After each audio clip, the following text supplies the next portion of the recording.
এই পৃথিবীতে মানুষদের মধ্যে সবচাইতে বেশি কান্না করেছে 5 জন।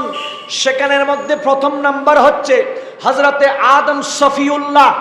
আদম নবীকে আল্লাহ জান্নাত থেকে যখনই জমিনে নামিয়ে দিয়েছিলেন উনি বেশি কান্না করেছেন।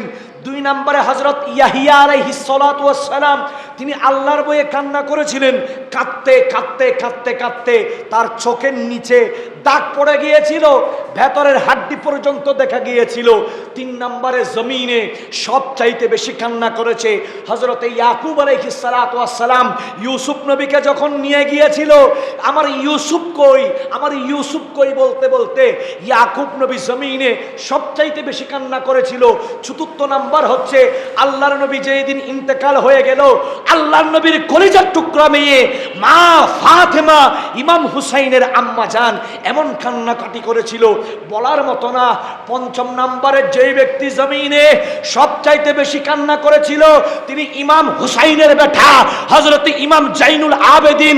লোকে যদি জিজ্ঞেস করে তার ছেলে ছিল হযরত ইমাম বাকের। ইমাম বাকের বলে, বাবা জান আমার জন্মের পর থেকে আপনার চেহারাই আমি হাসি দেখি নাই। ও বাবা আপনি হাসেন না কেন, আপনি হাসেন না কেন? ইমাম বাকেরকে ইমাম জাইনুল আবেদিন বলে, বাবা আমার চোখে কারবালার ময়দানে যে দৃশ্য দেখেছি ওই দৃশ্য যদি বাবা তুমি ইমাম বাকের দেখতা তাহলে তুমিও জীবনে আর হাসতা না। জোরে বলেন সুবহানাল্লাহ।